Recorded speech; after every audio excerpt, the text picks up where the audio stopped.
Ellen Crow sat in the quiet of her Chicago suburban home. The faint rustle of autumn leaves outside barely audible through the thick windows. At 62, she bore the grace of a woman who turned dreams into reality. With her late husband, Tom, she'd built a restaurant empire from single diner, now a chain stretching across Illinois. But Tom had been gone for 5 years, and the house, once alive with laughter, felt like a museum of faded memories. In the dim glow of a living room lamp, Ellen flipped through a photo album, her fingers lingering on images of her children. Emily, 38, sharp-eyed at her law school graduation. Nathan, 35, grinning after a high school soccer match. Lucas, 32, sketching in the garden, lost in thought. They'd been her heart's anchor, but now their calls were curt, their visits rare and tinged with expectation. The phone's sharp ring cut the silence. It was James Wilson, her attorney and friend for 20 years. Ellen answered, her voice calm but curious. "James, it's late. What's the matter?" "Ellen, I've got troubling news," James said, his words clipped. "Your kids are meeting with a lawyer. They're trying to challenge your control over the company." Ellen's chest returned. Her children, Emily with her ruthless ambition, Nathan with his reckless greed, Lucas with his quiet allegiance to his siblings, had always coveted the family fortune. But this was betrayal. "You're sure?" she asked, though her instincts screamed the truth. "Dead sure," James replied. "A colleague tipped me off. They're digging into your estate." "Be careful, Ellen." She hung up, her pulse quickening. The room felt smaller, the air thick with hurt. Ellen walked to the window, staring at the moonlit lawn. She'd given her children everything: private schools, second chances, endless support. And now they were plotting against her? The sting was almost too much to bear. She poured a glass of water, her hands trembling. As she stood by the kitchen sink, voices drifted through the open window. Nathan was in the driveway, pacing, his phone pressed to his ear. Ellen held her breath, listening. "We need to move fast," Nathan whispered harshly.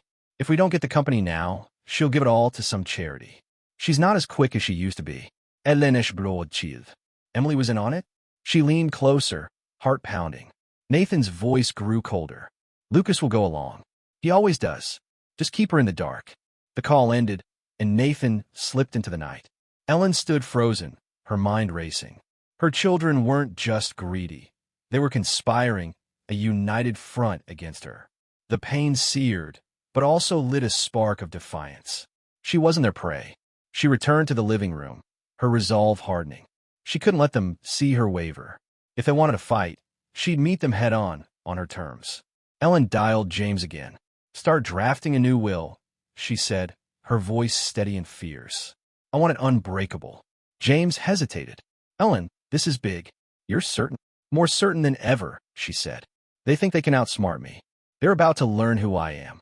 She hung up, her gaze falling on a photo of her and Tom, taken the day they opened their first restaurant.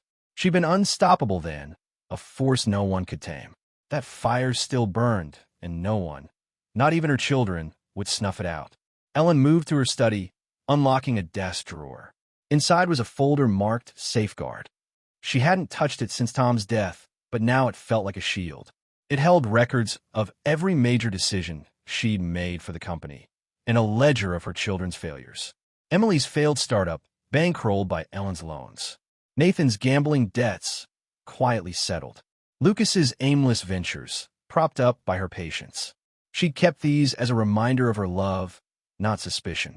She closed the folder, her jaw set.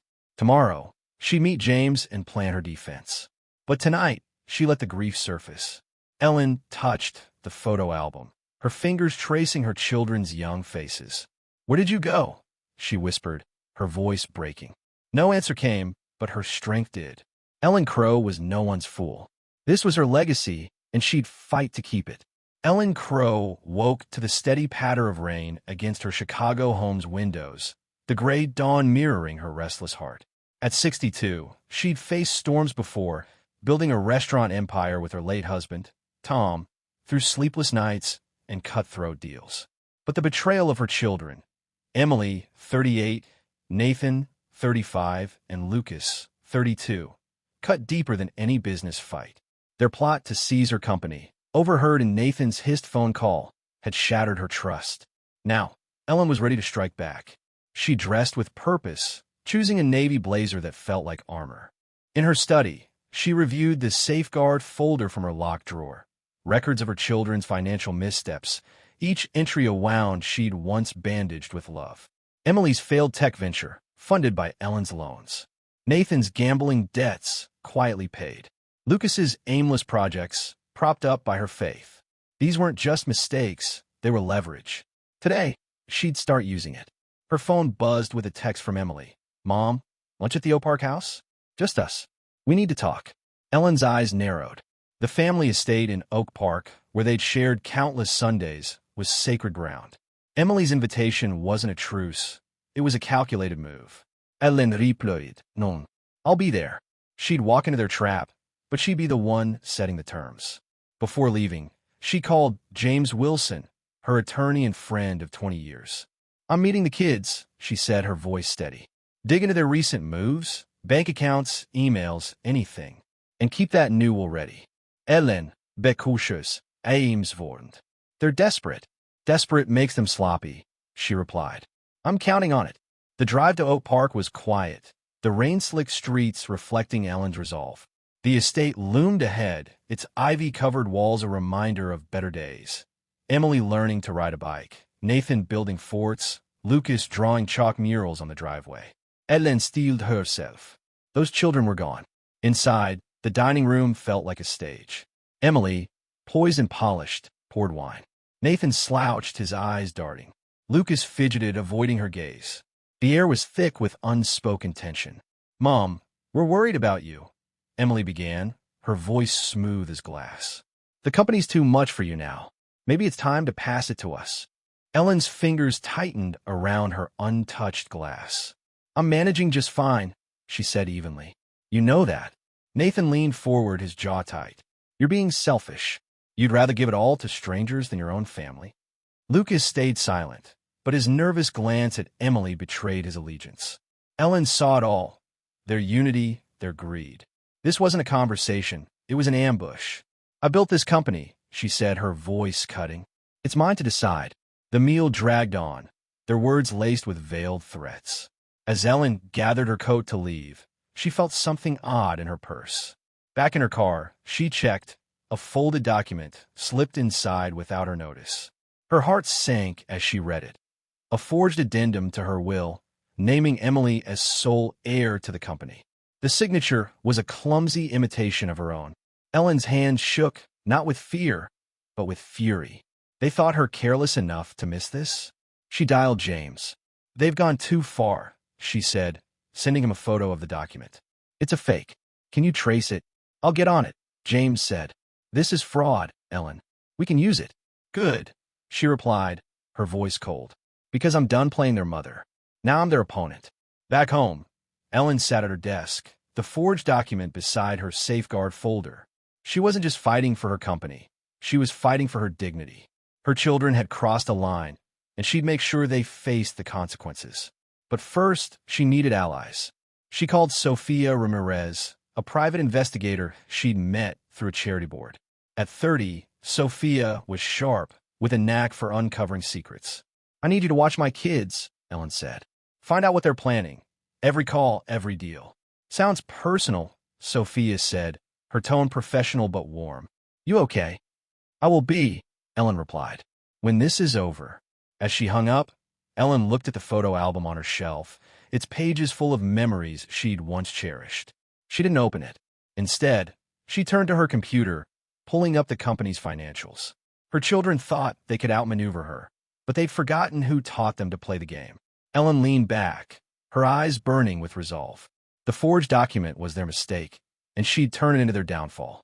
She pictured Emily's smug smile, Nathan's reckless bravado, Lucas's weak compliance. "You want to fight?" she whispered. "You've got one." Ellen Crow stood at her office window, the Chicago skyline stretching before her like a chessboard. At 62, she'd played tougher games than most, building a restaurant empire with her late husband, Tom, through grit and sacrifice. But the gamer children, Emily, 38, Nathan, 35, and Lucas, 32, had started was personal. Their plot to seize her company, sealed with a forged will, had lit a fire in Ellen. She wasn't just fighting for her legacy. She was fighting for herself. The forged document, slipped into her purse at the Oak Park lunch, sat locked in her desk, a ticking bomb. Her attorney, James Wilson, had confirmed it was fraud, and Sophia Ramirez, the private investigator Ellen hired, was already digging. Sophia, 30, had a cop's instincts and a heart Ellen trusted. If anyone could unravel her children's schemes, it was her. Sophia's first report came that morning. Over coffee in Ellen's office, she laid out the findings. Emily's the ringleader, Sophia said, sliding a folder across the desk. She's hired a hacker to breach your personal accounts. Nathan's leaning on one of your managers to fudge financials. Lucas, he's hesitant, but he's helping Emily with logistics. Ellen Estermekchurnd. She pictured Emily's determined scowl, Nathan's reckless smirk, Lucas's averted eyes. Logistics for what? She asked, her voice steady despite the ache. They're building a case to declare you unfit, Sophia said. Claiming stress, age, bad decisions. It's a setup to force you out legally. Ellen's fingers tightened around her coffee mug. Her children weren't just greedy, they were ruthless. She thought of the nights she'd stayed up helping Emily with law school essays, the loans she'd covered for Nathan's debts, the art supplies she'd bought for Lucas. Those memories stung, but they also fueled her. What's next? She asked. I keep digging, Sophia said. I'll tap their calls, track their emails. But you need to stay one step ahead. They're moving fast. Ellen noindit. Then so will I. After Sophia left, Ellen called James. I'm rewriting the will, she said. The company goes to Sophia Ramirez. She's honest, sharp, and deserves it. The rest, my accounts, the estate, goes to the children's shelter I volunteer at. James exhaled. Ellen, this will start a war. Your kids won't take it lying down. Let them try, she said, her voice like steel. I'm done protecting them. James agreed to draft the will, but his warning lingered. Ellen knew her children would fight dirty. She needed more than evidence. She needed a trap. That evening, she met Sophia at a quiet diner on the city's edge. I want to bait them, Ellen said. Let them think I'm slipping vulnerable. Can you plant something? Sophia's eyes lit up. I can leak a fake email from you to James, hinting you're considering retirement. It'll push them to act sloppy. Do it, Ellen said. And keep eyes on Emily. She's the one driving this. Back home, Ellen sifted through her safeguard folder, its pages a map of her children's failures. Each entry, Emily's collapsed startup, Nathan's gambling losses, Lucas's funded dreams, felt heavier now. She'd saved them every time, but they'd learned nothing. Her love had been their weapon, and she'd let it happen. The next morning, Sophia called. The bait worked, she said. Emily's hacker just tried accessing your company's server. I traced it to a guy in Naperville. Nathan's been meeting your manager at a bar, pushing for fake reports. I've got recordings. Ellen Eschbölskvikund. And Lucas. He's nervous, Sophia said. Keeps texting Emily, asking if they're going too far. She shuts him down. Ellen closed her eyes, picturing Lucas's soft smile as a boy, his crayons scattered across the kitchen table. He was still her baby, but he'd chosen his side. Keep recording, she told Sophia. I want everything. That night, Ellen sat alone, the house silent except for the rain. Her phone pinged, a text from an unknown number.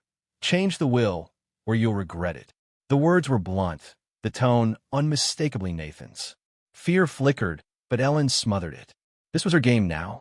She forwarded the text to Sophia, who replied instantly. Got it. I'll trace the number. Stay safe. Ellen locked her doors, her mind racing. The threat was a mistake. Nathan's impulsiveness had given her another piece of evidence. She opened her laptop and began drafting a letter to the company board, outlining her children's actions. If they wanted her out, she'd make sure the world knew why. Ellen leaned back, her gaze falling on a photo of her and Tom, their first restaurant sign glowing behind them. She'd been fearless then, and she was fearless now. Her children thought they could break her, but they'd underestimated the woman who'd raised them. The trap was set, and Ellen was ready to spring it. Ellen Crow stood in the boardroom of her Chicago headquarters, the city skyline a stark backdrop through the glass walls. At 62, she'd faced betrayals before, rival restaurateurs, shady investors, but none matched the pain of her children's scheming. Emily, 38, Nathan, 35, and Lucas, 32, had tried to seize her empire with a forged will and threats. Now, armed with evidence from her private investigator, Sofia Ramirez, and a new will drafted by her attorney, James Wilson, Ellen was ready to end their game. The past week had been a whirlwind. Sophia's fake email, hinting at Ellen's retirement, had pushed her children to act recklessly. Emily's hacker had tripped alarms on the company server, leaving a digital trail. Nathan's bullying of a manager was caught on tape. Lucas, torn but complicit, had sent texts begging Emily to stop. Text Sophia intercepted. Nathan's threatening message, "Change the will, or you'll regret it," was the final nail. Ellen had everything she needed. She called a meeting at the flagship restaurant, inviting Emily, Nathan, and Lucas under the guise of resolving family matters. The boardroom was set, a projector ready to display Sophia's evidence. James would be there, as would Sophia, posing as a consultant. Ellen's heart raced, but her resolve was iron. This wasn't just about saving her company, it was about reclaiming her life. The siblings arrived at noon, their faces a mix of confidence and unease. Emily, in a crisp blazer, led the way, her eyes calculating. Nathan slouched, his smirk barely hiding his nerves. Lucas trailed behind, his gaze fixed on the floor. Ellen greeted them with a calm smile, gesturing to the table. "Sit," she said. "We have a lot to discuss." Emily spoke first, her voice smooth. "Mom, we want what's best for the company. You're under stress. Let's take over." Ellen's smile didn't waver. "Best for the company? Or for you?" Nathan bristled. "Don't play the victim. You're hoarding what's ours." Lucas shifted, his hands twisting. "Mom, we just want to help." Ellen leaned forward, her voice low. "Help? Like slipping a fake will into my purse? Or hacking my accounts?" The room went still. Emily's face tightened, Nathan's smirk vanished, and Lucas paled. Ellen pressed a button, and the projector lit up, showing screenshots of Emily's emails to the hacker, Nathan's recorded threats to the manager, and Lucas's texts. Sophia's voiceover detailed each act, her tone clinical but damning. "You thought I wouldn't notice?" Ellen said, her words sharp. "You thought you could bully me out of my own company?" Emily recovered first, her voice icy. "This is a misunderstanding. Those are fabricated." Fabricated? Ellen slid Nathan's threatening text across the table. "This came from your number, Nathan. And I've got the server logs, the recordings, the texts. All of it." Nathan's fist clenched. "You're bluffing." "Am I?" Ellen nodded to Sophia, who stepped forward, her presence commanding. "Meet Sofia Ramirez. She's been watching you, and she's very good at her job." Lucas's voice cracked. "Mom, I didn't want this. Emily pushed us." "Shut up, Lucas." Emily snapped, her composure slipping. Ellen's heart ached at Lucas's plea, but she held firm. "You all made choices, and now you'll face them." The boardroom door opened, and 2 Chicago police detectives entered, badges gleaming. James followed, his expression grim. "Ellen called me last night," he said. "We've shared everything with the authorities. Fraud, attempted theft, harassment, it's all here." Nathan stood, his face red. "You can't do this." "I already have," Ellen said, her voice steady. "You wanted my company? You'll get handcuffs instead." The detectives moved forward. Emily's eyes blazed, but she stayed silent as they cuffed her. Nathan cursed, struggling briefly before relenting. Lucas didn't resist, tears in his eyes as the cuffs clicked. Ellen watched, her chest tight. These were her children, her babies, but they'd chosen greed over love. As the detectives led them out, Emily turned, her voice venomous. "You never cared about us. This was always about your precious company." Ellen met her gaze, her eyes wet but unyielding. "I loved you more than you'll ever know. But love doesn't mean letting you destroy me." The door closed, leaving Ellen with James and Sophia. Silence settled, heavy but freeing. She'd won, but the cost was steep. Sophia touched her arm. "You okay?" Ellen nodded, though her heart was raw. "I will be. Back home." She sat by the fireplace, the safeguard folder on her lap. She didn't open it. Instead, she looked at a photo of her and Tom, their smiles bright from the day they'd started this journey. She'd fought for their dream, and she'd keep fighting. For herself, for the shelter, for Sophia. Her children had lost their way, but Ellen had found hers. Ellen Crow stood on the steps of a Chicago children's shelter, the crisp spring air carrying the laughter of kids playing nearby. At 62, she'd weathered a storm few could imagine.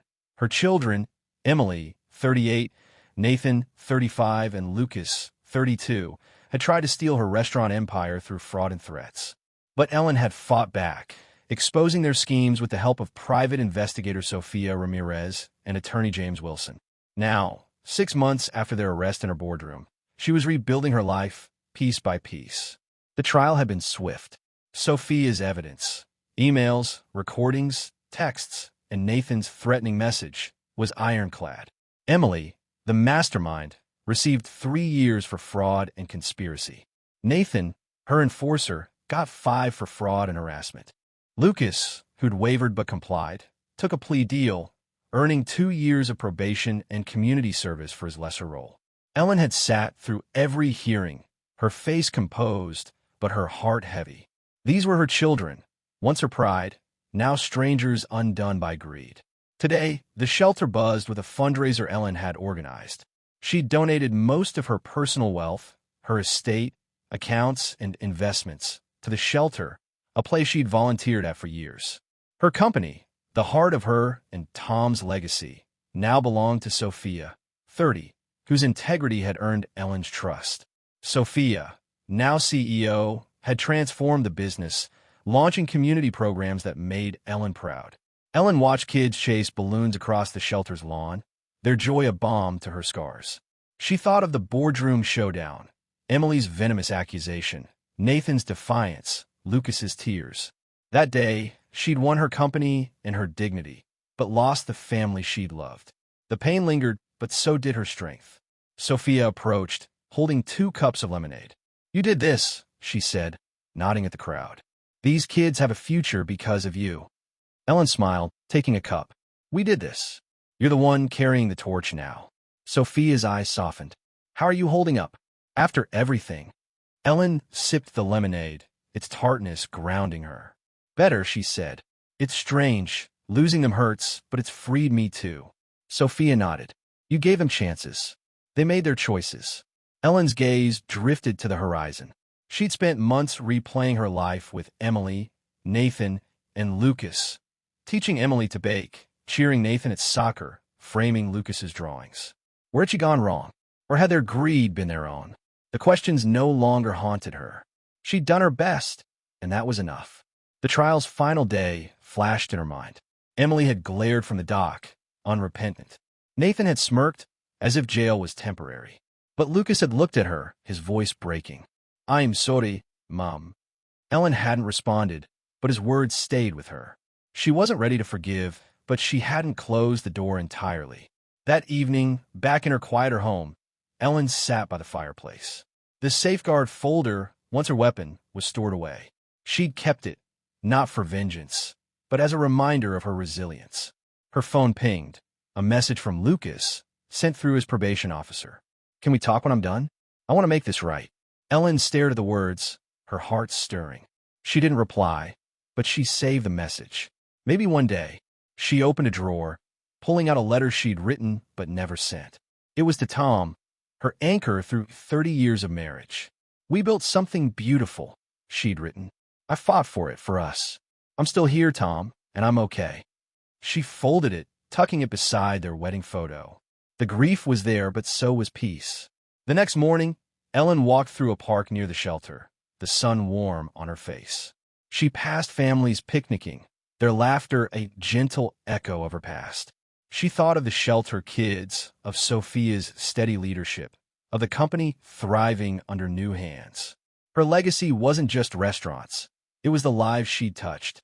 Ellen paused by a bench, watching a girl sketch under a tree, her focus reminding her of Lucas. She smiled, bittersweet but genuine. She'd lost her children to their choices, but she'd found herself. At 62, Ellen Crow was no longer defined by betrayal. She was free, whole, and ready for whatever came next. As she walked on, her phone buzzed, a call from Sophia inviting her to a board meeting. "We're naming a scholarship after you," Sophia said. Ellen laughed, the sound light. "You don't need to do that," she said, but her heart swelled. This was her new family, built on trust, not blood. And it was enough.